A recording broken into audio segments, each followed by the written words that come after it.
Young and the Restless, spoilers, full episodes, Saturdays, the 14th of March, 2026. The tension inside the Newman family has been simmering for weeks, but the emotional shock that awaits Nikki Newman threatens to fracture the fragile unity she has spent years trying to preserve. For Nikki, the struggle has never been only about loyalty. It thus always been about protecting the delicate balance between the powerful personalities that define the Newman legacy. Yet the moment she hears Victoria Newman defend Victor Newman with unwavering conviction, something inside her falters. Nikki has long understood Victor's complicated nature better than anyone alive, but even she cannot ignore the dark trail of consequences that his decisions often leave behind. When Victoria speaks with such absolute certainty that her father's actions are justified, Nikki experiences a rare moment of disbelief as of the daughter she raised. To think independently has suddenly chosen loyalty over truth. The room grows heavy with unspoken disappointment because Nikki realizes that Victoria's defense is not simply about family solidarity. It is about power, legacy, and the dangerous habit the Newman children have developed of protecting Victor even when his methods threaten to destroy everything they claim to care about. For Nikki, the shock is not only emotional, it is deeply personal.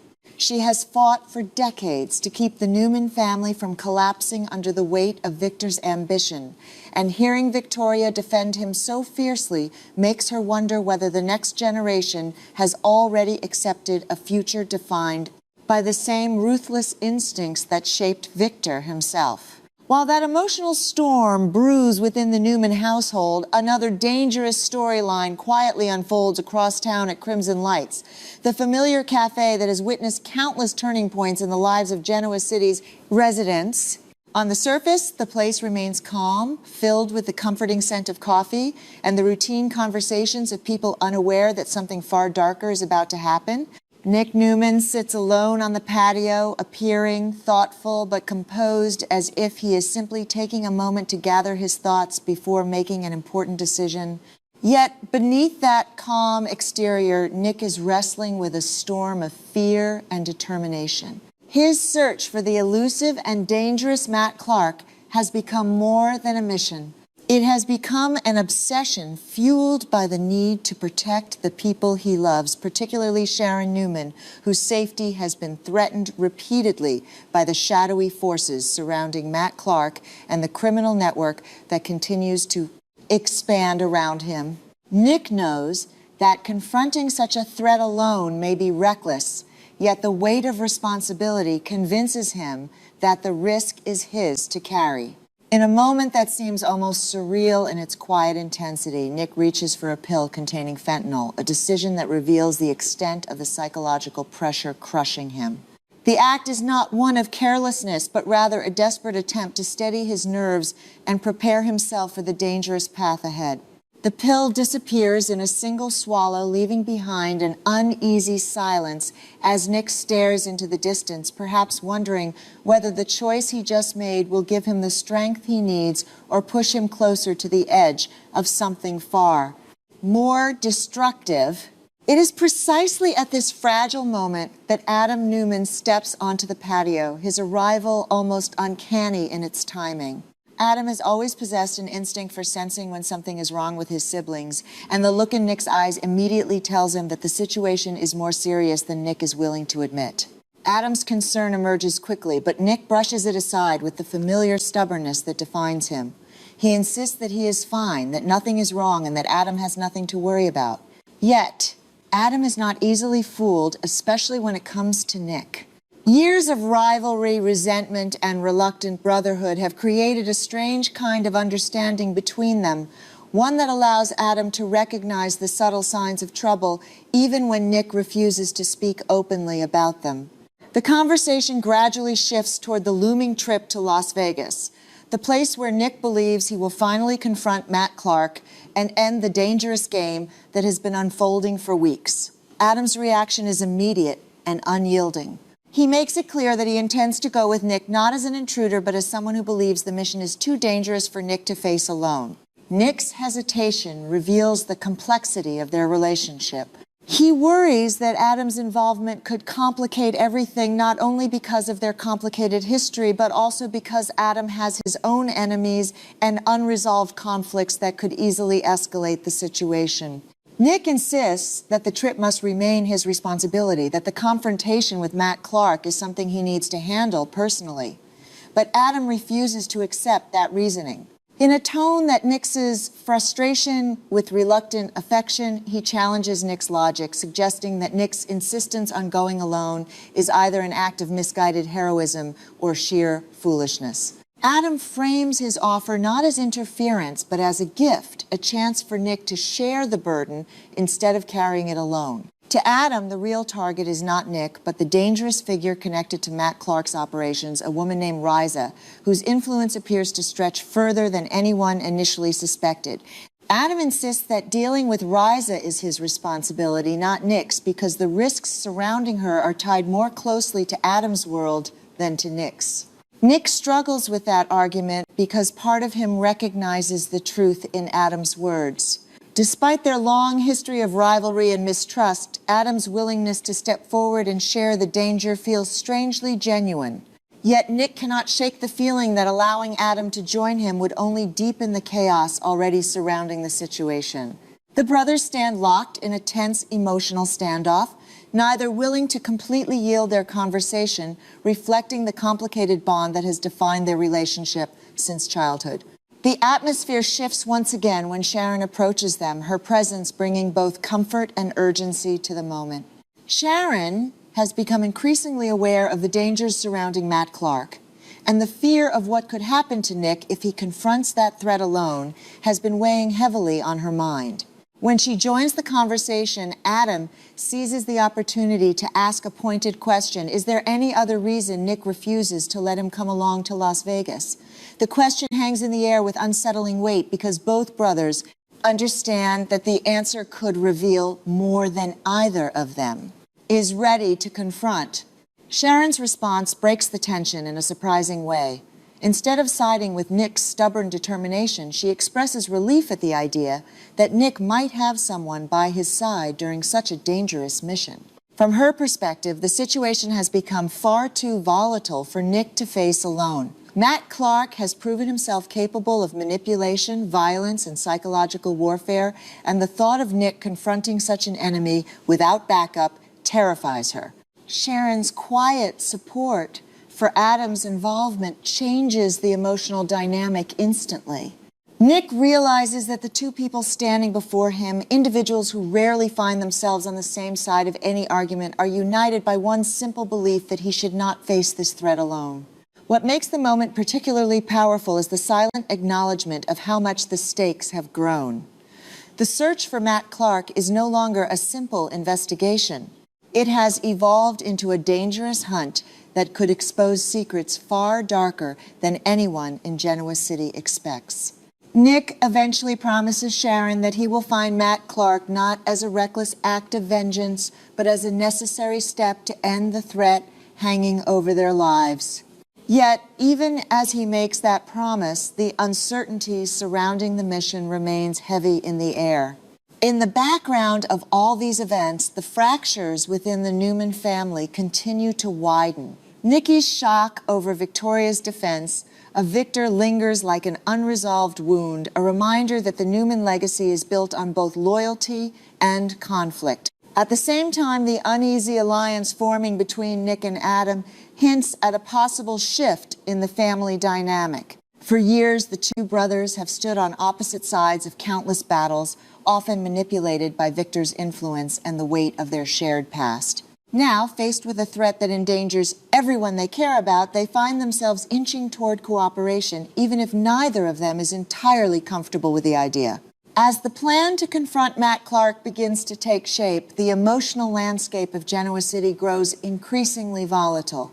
Nick's determination, Adam's unexpected loyalty, Sharon's quiet fear, and Nikki's growing disillusionment all weave together into a single narrative filled with uncertainty and danger. Somewhere beyond the bright lights of Las Vegas, Matt Clark waits confident that his enemies will eventually come looking for him. What he may not realize is that the people hunting him are not just driven by anger or revenge. They are driven by something far more powerful, the desperate need to protect the fragile bonds that hold their lives together.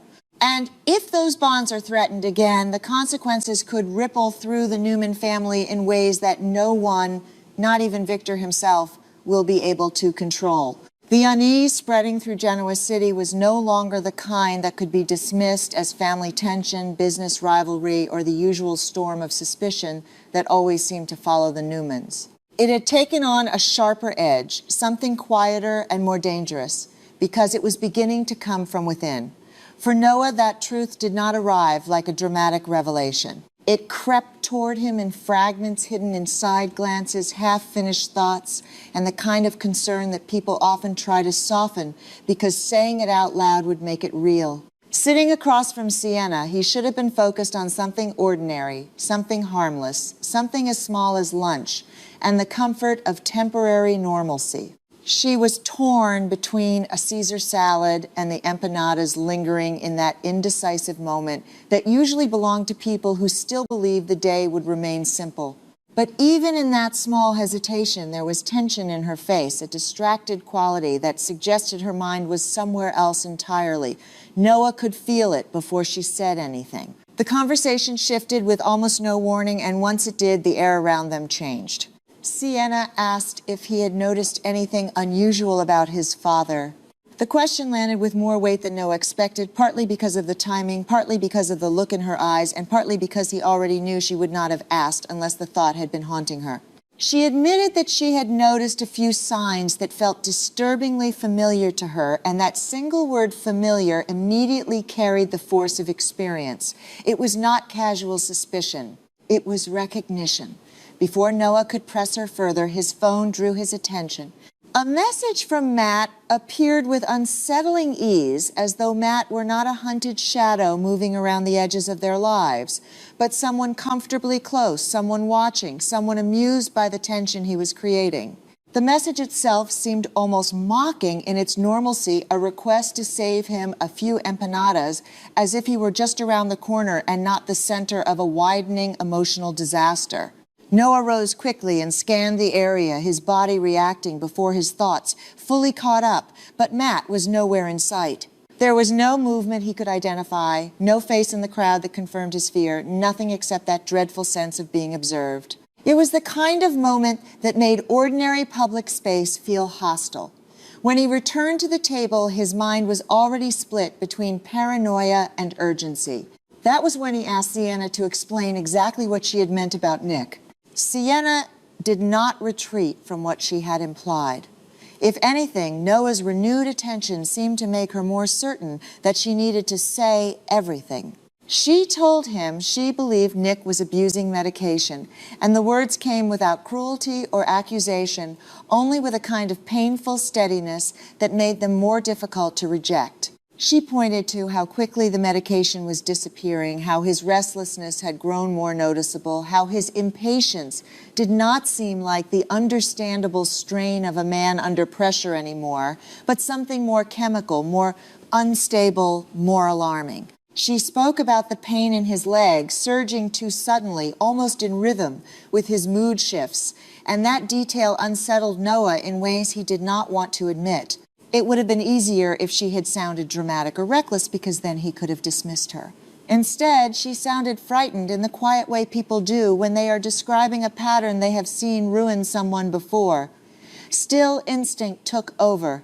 Noah defended Nick immediately. He argued that there was nothing surprising about his father being on edge. Not now, not with Matt back in the picture, not with everything that had happened recently, threatening to reopen old fears and push the family into yet another crisis. From Noah's perspective, any man in Nick's position would be anxious, sleepless, short-tempered, and deeply unsettled. The return of Matt had made sure of that.